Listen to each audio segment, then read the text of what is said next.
Hello दोस्तों, वेटिरन्स, नमस्कार। आज मैं वीडियो किसी खास मकसद से लाया हूं और मैंने किसी यूट्यूबर के वीडियो को जो टाइटल है उसको यहाँ लगा रखा है। इसके बारे में बाद में बताऊंगा और एक मेरा कमेंट है उसको बता देता हूं। कुलदीप सिन्हा साहब ने पूछा है कि उनके जो पीपीओ हैं उनकी मदर के, उसमें सरनेम नहीं है और जो उनके पर्सनल डॉक्यूमेंट हैं उनमें सरनेम है। सर कैसे ठीक करें? कुलदीप सिन्हा जी, मैं आपको बताना चाहूँगा, आप प्लीज़ जिला सैनिक बोर्ड जाएं और वहाँ आजकल ये बहुत सरल हो चुका है। जब मेरे साथ काफ़ी समस्या हुई, अंडरटेकिंग पर मजिस्ट्रेट तक के दस्तखत लेने पड़े, चक्कर लगाते रहे, तो हमने एक लेटर लिखा था डीएसडब्ल्यू को और उसके बाद वहाँ काफ़ी परिवर्तन कर दिया गया है, बिल्कुल सिंप्लीफाइड। और वहाँ से आप डॉक्यूमेंट लेकर के जिला सैनिक बोर्ड में पूछिए। यदि पेंशनर होता तो वो कोई भी परिवर्तन करा सकता है, लेकिन पेंशनर जाने के बाद डॉक्यूमेंट में परिवर्तन करना काफ़ी मुश्किल होता है। इसलिए वही आपको सलाह देंगे और आप डायरेक्ट रिकॉर्ड ऑफिस न जाएं, क्योंकि रिकॉर्ड ऑफिस केवल एक्शन लेगा जिला सैनिक बोर्ड के कागज़ों पर। अब मेरे सामने एक ये लगा हुआ है, ex serviceman reject 1 rank 1 pension. आपको पता होगा आज 14 नवंबर है। जंतर मंतर पर आज हमारे जो पूर्व सैनिक हैं संघर्ष कर रहे हैं, और यदि संघर्ष कर रहे हैं तो सभी जो पूर्व सैनिक हैं देश में, उनके पास साथ यही आभास हो रहा है कि जो ओआरओपी लागू नहीं कर रही है भारत सरकार, उसके लिए ये संघर्ष कर रहे हैं। हम भी यही सोच रहे हैं और दूसरे भी यही सोच रहे हैं। आज के दिन कांग्रेस पार्टी का भी एजिटेशन है, उनसे संबंध रखने वाले किसानों का भी संघर्ष है और कुछ एक्स सर्विसमैन भी हैं। तो हमने कहा था कि भाई ऐसा मत करना कि आप वहाँ जाएं और कोई पॉलिटिकल आभास दें कि आप पॉलिटिकली कोई संघर्ष कर रहे हो। तो साबका संघर्ष समिति जो हरियाणा की है, काफ़ी फेमस है, उनके जो जनरल सेक्रेटरी हैं कपिल चाहड़ जी, उन्होंने अपना स्टैंड क्लियर किया। उन्होंने एक व्हाट्सएप पे मैसेज डाला, उन्होंने कहा कि हमारा संघर्ष है और उन्होंने अपने मुद्दे भी बताए। और एक मुद्दा जो वो ऑफ बीट करते हैं, पहले से ही अपना स्टैंड है उनका कि हवलदार से सिपाही से लेके हवलदार तक 1000 से 1200 रुपये बढ़ेंगे। जीएसयूज की कोई वृद्धि नहीं है। ऑफिसर को जा रहे वो भी उन्होंने उसमें मेंशन कर रखा है। अच्छा लगा, आप पॉलिटिकल नहीं हैं, आप एजिटेशन करने जा रहे हैं और आप भी आभास यही दे रहे हो कि जो ओआरओपी है वो लागू नहीं हो रही है, उसके लिए आप संघर्ष कर रहे हो। लेकिन कल ही 13 तारीख को अपने को भीष्म पिता कहने वाले और इनके ही जो साबका संघर्ष समिति है उससे संबंध रखते हैं, आकर के एक वीडियो डालते हैं। वो वीडियो मैंने बड़े इंटरेस्ट से सुना और सुनने के बाद जब ये देखा कि ex serviceman reject 1 rank 1 pension, तो ये 14 नवंबर की जो इनकी रैली हो रही है, इनका एजिटेशन हो रहा है, उससे ही संबंधित था। और दूसरा लिखा है, देख तेरे जवान की हालत। इनका जब टाइटल मैंने देखा तो मैं अचंभित हुआ कि जंतर मंतर पर जो सैनिक 14 नवंबर को इकट्ठा हो रहे हैं, हम तो ये आशा लगाए बैठे थे कि ये ओआरओपी को लागू कराने के लिए भारत सरकार पर दबाव डालने के लिए इकट्ठे हो रहे हैं, और भी मुद्दे खास साथ में हो सकते हैं। लेकिन जब मैंने देखा कि ऐसा रिजेक्ट 1 रैंक 1 पेंशन, ये व्यक्ति जब उस समय इस प्रकार के टाइटल से आया तो पहले तो ये अपने मन की भड़ास निकाल रहा था, और उसके बाद जब मैंने ex serviceman reject 1 rank 1 pension, तो मैं ये पूछना चाहता हूं कि क्या ये जो टाइटल है ex serviceman reject 1 rank 1 pension, क्या साबका संघर्ष समिति का ये ऑफिशियल स्टैंड है या इस व्यक्ति का ही एक स्टैंड है? अब कौन सी 1 रैंक 1 पेंशन को आप रिजेक्ट करना चाहते हो? ओआरओपी 1 जिसे आप लेकर के बैठे हो, जिसका पैसा आप लेकर के बैठे हो, या आप जो ओआरओपी का नोटिफिकेशन है 7/11/2015 का, जिसको माननीय सुप्रीम कोर्ट ने वैलिड माना, उसको रिजेक्ट करना चाहते हो? या आप जो ओआरओपी 2 अभी तक आई ही नहीं है, जिसके बारे में हम नए नए कैलकुलेशन देते हो, उसको रिजेक्ट करना चाहते हो? या आप चाहते ही नहीं है ओआरओपी? भाई हम तो ओआरओपी चाहते हैं, हमारे पूरे देश के सैनिक ओआरओपी चाहते हैं। भारत सरकार को भी हम पत्र लिख रहे हैं, लिखा भी हमने, और साथ में ये व्यक्ति कहता है कि भारत सरकार को पत्र लिखने से कुछ नहीं होता।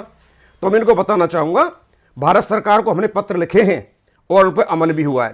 पहली बार तो स्पर्श के बारे में जब एक कन्फ्यूजन की स्थिति हो चुकी थी तो पूरे देश के लोगों ने हमें कमेंट करके बताया, उनके कमेंट लेकर के हमने DSW को भेजा और उसके बाद CGDA ने, PCDA ने विभिन्न बैंकों के साथ, विभिन्न CSC सेंटरों के साथ, विलेज लेवल इंटरमीडिएट के साथ, पोस्ट ऑफिस के साथ MOU किया और आज जो कंडीशन है बिल्कुल सरल है।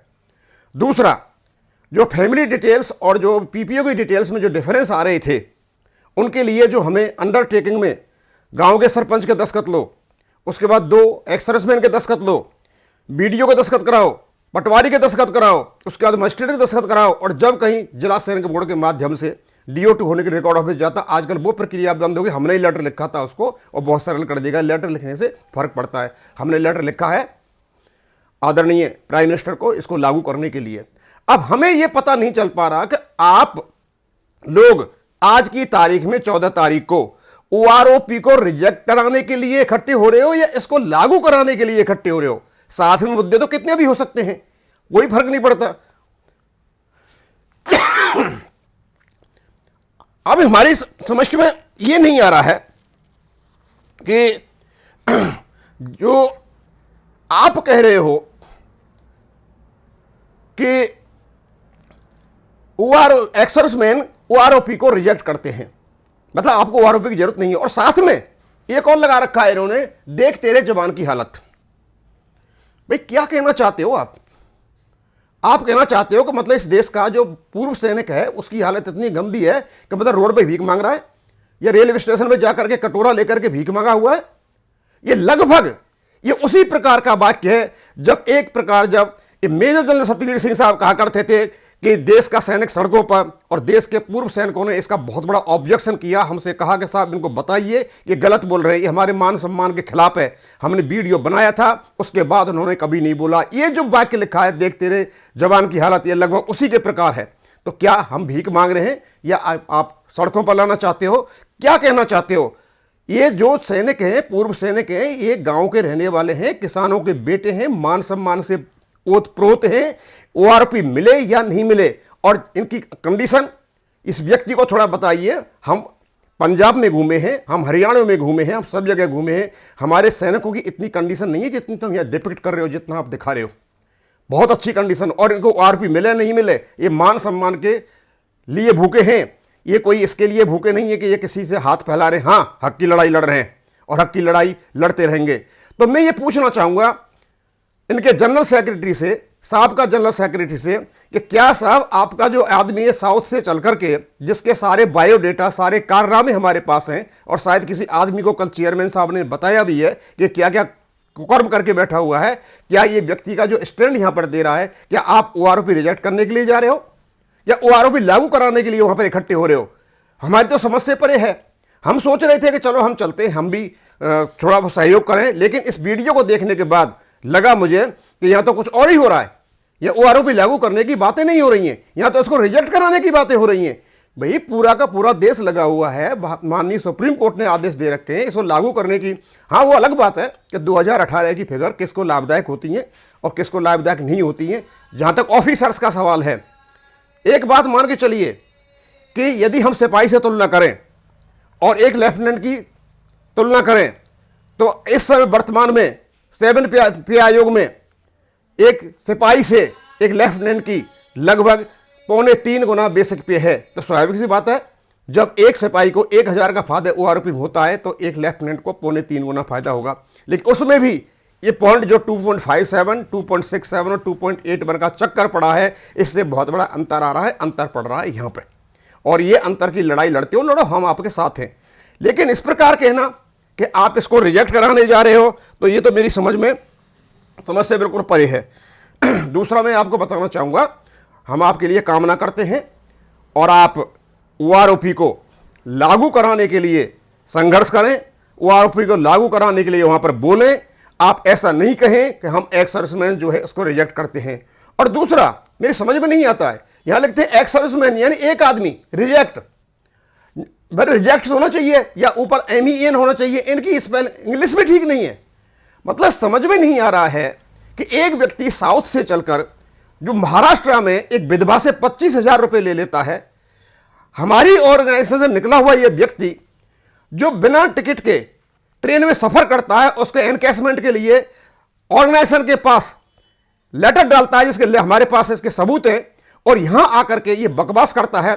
मैं तो यही कहूंगा कपिल जी, इस व्यक्ति का मानसिक स्तर, इसका संतुलन चेक कराइए और ऐसे लोगों को साथ में ले जा करके अपने ऑर्गेनाइजेशन को बदनाम मत कराइए। हम आपसे आशा करते हैं कि आप वहां पर इकट्ठे हो रहे हो और आप अपॉलिटिकल हो, गैर राजनीतिक हो, तो आप ओआरओपी के मुद्दे को उठाइए, ओआरओपी के लागू करने के मुद्दे को उठाइए, न कि यह मुद्दा उठाएं वहां पर कि आप ओआरओपी को रिजेक्ट करने के लिए जा रहे हैं। भाई रिजेक्ट करने क्यों जा रहे हो?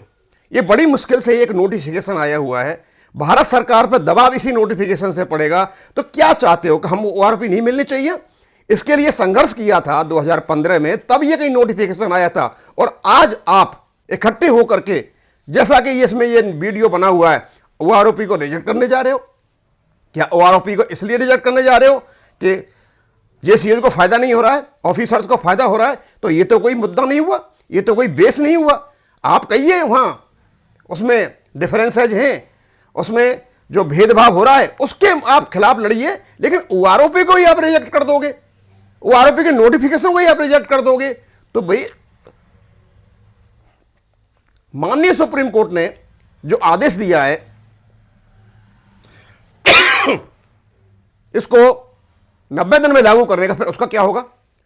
तो मैं आप आशा करता हूं कि इस प्रकार की जो लैंग्वेज नहीं यूज करें, इस प्रकार का जो देश जो हालत बता रहे हो, सैनिकों की ऐसी हालत नहीं है, सैनिकों की हालत बहुत अच्छी है, हम भी सैनिक हैं। हम इस चीज को बिल्कुल बर्दाश्त नहीं करेंगे कि इस प्रकार की बकवास यूट्यूब के माध्यम से और हमारे लिए किए जाए। हम बिल्कुल नहीं चाहेंगे कि हम अपने मान सम्मान के खिलाफ हम ये लोगों को आभास दें इंटरनेशनल लेवल पे कि हम भूखे मर रहे हैं। हम बिल्कुल भूखे नहीं मर रहे हैं, हम अपने पैरों पर खड़े हुए हैं, और अपने पैरों पर खड़े हुए हैं, अपने पैरों पर चले हुए हैं। मान सम्मान की लड़ाई है, इस प्रकार की बकवास आकर के यूट्यूब पे नहीं करें।